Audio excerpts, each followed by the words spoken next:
What's good, YouTube? It's your boy, the prettiest YouTuber in the world, Juss.Joyous. Pronouns, Jason Vibes. Welcome back to another video, baby. Welcome back to the channel, guys. We got something different today. As you see by the thumbnail, we got Munaka reveals the real reason why she left, right? Or the real reason she left. So I'm like, bro, why, man? Like, what happened, bro? You know, because I think she not co-host, how can I put it, like, invested into the show, like money-wise, right? I think, or some shit like that, or like she had a big deal with them, or something like, I don't know. So her leaving is still on question. You know, it's like, what's going on? You know. So yeah, hopefully we're gonna find out today why she really left. But yeah, if you're new to the channel, don't forget to like, comment, share, subscribe. If you're already subscribed, appreciate you for still tapping with the boy. Road to 1K, road to 100K, road to a million. And yeah, man, let's get into it. What do you think the reason is? I really have no idea, no clue, bro. I've never watched Piano Pulse, so I really don't know. Like, I only know that Tahi and Swiss will be talking a lot and leaving her out, but I don't think that's the reason, so yeah. Something about Munaka's exit from Piano Pulse just didn't make any sense. At first, she said it wasn't about the drama that had been happening, just a personal decision she felt like God is telling her to make. But recently, in a new interview, she gave a bit more context. And now we're finally getting the full picture. In this video, we're breaking down what she said on the YFM podcast, her final episode of Piano Pulse, how Podcast and Chill reacted, and how her reason to leave. So wait, did she leave for real? I heard rumors that she re-signed a contract because it makes sense for her, like her managing team and all of that. So she really left. That's crazy. Her reason to leave has changed over time. Let's talk about it. I'm Ona and I make weekly videos about things that happen in South Africa. If that's your thing, make sure you subscribe and join the community. When Munaka first announced that she's leaving Piano Pulse, it was emotional. She said the decision came from a place of faith, that she felt God was telling her to leave. So guys, I've made the decision that okay guys, so I've made the decision today that I'm leaving Piano Pulse. It's something that I've prayed about. It's not even about me anymore. God has spoken to me. My reasons have nothing to do with the whole thing. Reason and our incident with Heineken, it has nothing to do with that. They also know we moved past that a long time ago. That was the message she left viewers with, and for a while, that's all we had. But when the Podcast and Chill crew reacted, it sparked some mixed reactions online. Soul joked about the idea of God speaking to her directly, and Machi made a comment asking whether God is a man or a woman. Everyone laughed. It felt like they weren't taking her reasons seriously or just didn't understand what she meant when she said God spoke to her. How's everybody feeling about Munaka leaving Piano Pulse? Oh man, oh Munaka, we saw it coming though. Yeah. So why did she leave then? She said God spoke to her. Let me read what she said. Like, I want to ask her, is he a man or a woman? What does he sound like? Like, what's his voice like? Munaka. Is it like that with the echo and the light shining through the? I like niggas that play around God, you know. I'm not gonna say much, but nah, bro. Munaka. Leave Piano Pulse. Piano Pulse. God, is that you? Yes. On a different podcast, she was asked how she felt about the crew's reaction to her message from God. Her response was calm and firm. She said people can say what they want, but she knows what she experienced, and she's at peace with how she left. How did you feel about them reenacting God speaking to you? Like, I saw a clip of some. You know the thing is, I didn't really see it initially because also one thing people don't know about me, I'm very in tune, but I'm also not in tune. I don't pay a lot of attention to a lot of things. I just don't have the time to.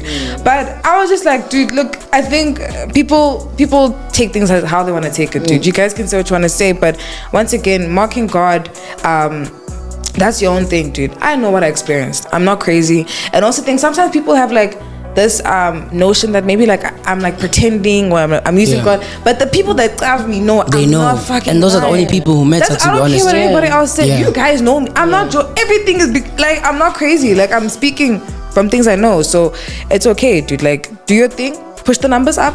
I don't care if my name is in people's mouths. Continue. It's always good for me. Now, going back to that podcast and chill episode, it looks like Ghost Lady was right. She suggested that Munaka might have been avoiding the real reason and that the drama may have played a bigger role than she let on. What has happened, what they've trended for, I feel like it's partially for that. Yeah. Honestly, I'm not going to, just to not get into the whole, like a lot of talks. She could just to save the show and say, oh no, it's not about what has happened. It is about what has happened, and she can just face and be honest about it. By the way, guys, Bro, I don't think, honestly, it's about what happened, bro. Like the whole reason. I know about the whole reason. And then she said the Heineken or something, deal. Dude, it's gonna be tough. And this is not her first podcast, right? Or first, podcast situation. So why would she leave under the condition of maybe they're not making numbers no more, brand deals are pulling out, Dude, I don't feel like that's a good enough reason why she would leave, it's too small for me to leave, like she's probably been through worse, bro. So yeah. Hey guys, if you're enjoying the video so far, please hit that like button. It really helps out the channel. Anyways, she recently appeared on the YFM podcast, and for the first time, she opened up about the situation in more detail. She explained that yes, she did pray and fast about it, but she also admitted that the drama, especially the Heineken incident, played a role in pushing her to seek clarity from God. And when reason unexpectedly showed up at the studio, she took that as confirmation, a sign from God that she had made the right decision. Dude, I literally fasted. That was not a joke. Like I prayed about it like a month before to say, I don't know if I should be a part of this thing anymore. And the thing is also, I just feel like the show just really deserves someone who's actually like really into it, dude. Do you know what I'm saying? Because I love piano, but did you know how much work it is? Yeah, bro, like you can tell that she's not really keen, bro. She's there just to literally 2 cents, and then that's it. The people that speak the most is Tandi, and Sfiso, and honestly, like she doesn't seem like that interested in piano, like talk about piano. I feel like also it got boring for her, I think, because you talk about the same thing every day or week or whatever, it's never like, let's talk about something different, like you can't talk about relationships. If we talk about relationships, it has to be amongst the piano people. If we talk about new music genre, it has to be who released the youngst, it's only, so I get like how it could be boring. But she did say the Heineken, but I don't feel like it was, like I said, it's not the main or the only thing, bro. There's other things for sure behind that we don't know, but that could be something that contributed too. How much work it is to know piano? It's a lot. You got to know the artists, the music, the labels. And even when you took the decision to fast about it, in all honesty, do you feel like the drama that was happening on the podcast made you question if you still want to continue with it? Because I know when you announced that you were leaving, people were like, oh no, it's not that, it's because of this and that. But did the drama influence you wanting to fast about staying on the podcast? So part 1 of drama, which was the Heineken situation, happened before, and that for me was a bit of a sour thing. Not sure. Just because I was like, dude, like what's going on? You know what I'm saying? Because also something that people don't know, it's not like I woke up and decided I wanted to leave. Like literally like 2 months in, I was like, is this really for me? Yeah. Like I could feel it from the start. Like people who know me know, like I was always just a bit shaky about it. But I think after the reason situation, that actually was what I low-key prayed for. Like, not to say I prayed for that to happen, but dude, when I fasted and drama happened, I was like, oh. Yeah, solid reason. It's like, I need a solid reason. And God showed me, he was like, dude, like, it was lit. It was lit. Yeah, you got the views. Solid reason. So, what else do you want, bro? God is not, bro, I'm not even gonna talk about that, but Or that I don't fuck with those niggas just because of that, bro. Like, nah. It was fantastic. Yeah. But I think that's just all I needed to say. I was like, no, God is telling me, my sister, So she did not mean that God literally spoke to her. She just took the drama with reason as a sign to leave. For some fans, it brought clarity to something they had been wondering about for months, especially after an earlier podcast and chill clip where Mac G said she probably wouldn't last on the show because of how brand friendly she is. Do you think Munaka's gonna last on that show?